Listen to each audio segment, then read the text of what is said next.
आप ही जाना हैदर राम कैलाश लाल लीलारी ब्रह्मा विष्णु महेश है और मेरे यहाँ यही बगल गांव एक कहला जहाँ कम से कम 150 मनई को रोजगार है। उम्मा सबसे मशहूर अगर क्यों कृष्ण का काम करा रहा तो दादा राम खिलावन हर कला संपूर्ण। अगर सब कलक पहचान रही तो नौटंकी में दादा राम खिलावन कलक पहचान हमारे दादा राम खिलावन का गाँव में मास्टर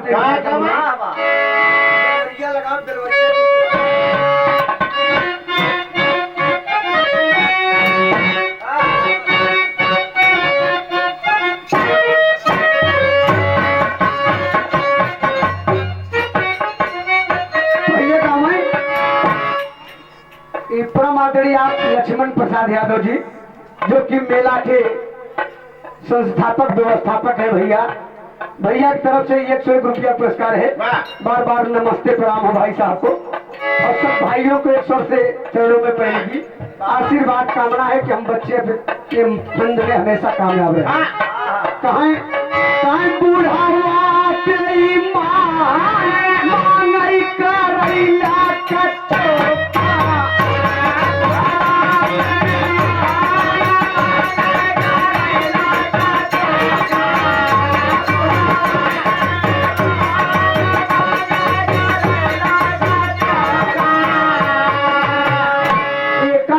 बताओ अचानक का गावे कहाँ धन पानी उड़ार कहाँ धन पानी उड़ार अरे पायु बलमा बउरावा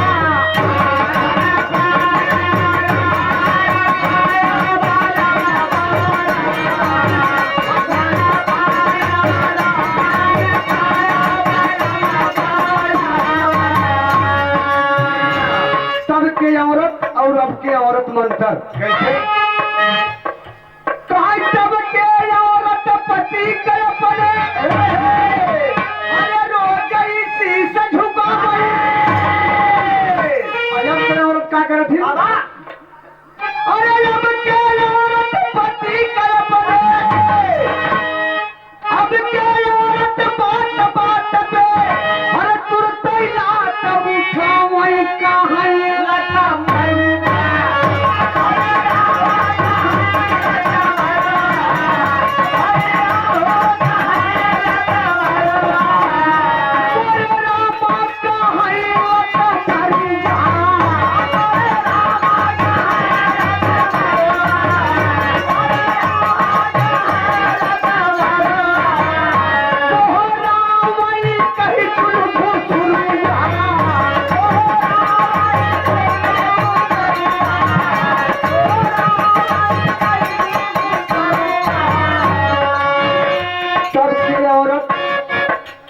के अपने रोजे शीश दबकावे।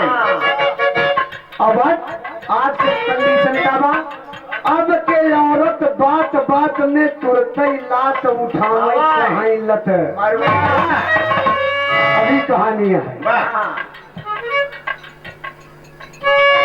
अब के औरत बात पे अरे तुरंत लात उठावे कहीं लत मरुआ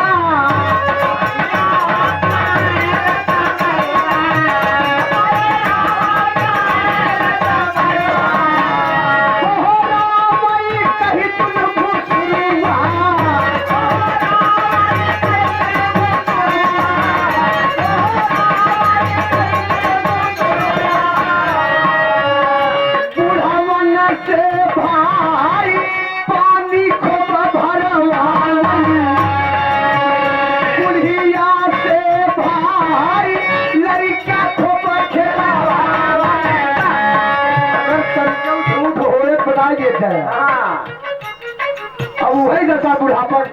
बैठान कहन हे बाबू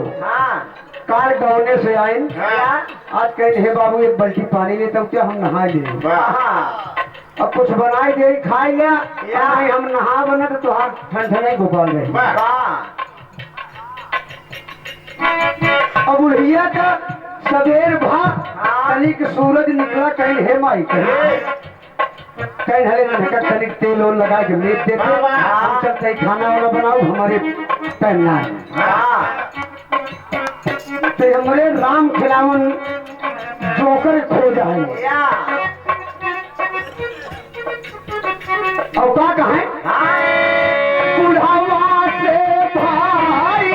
पानी खूब भरवा बुढ़िया से भाई लड़का खूब खिलवा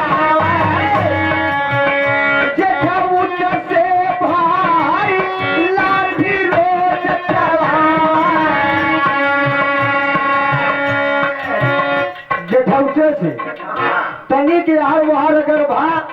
तेवर भौजाई बात के हम जान लगा बड़ा जेठउट से भाई लाठी खूब चलावा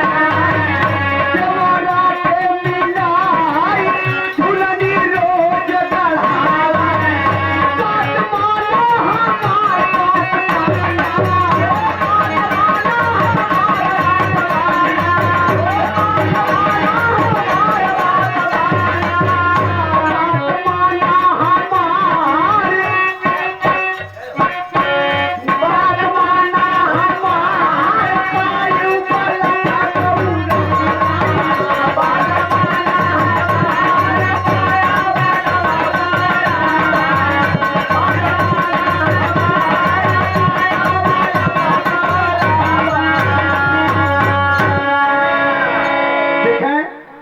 इतना सब होत रहे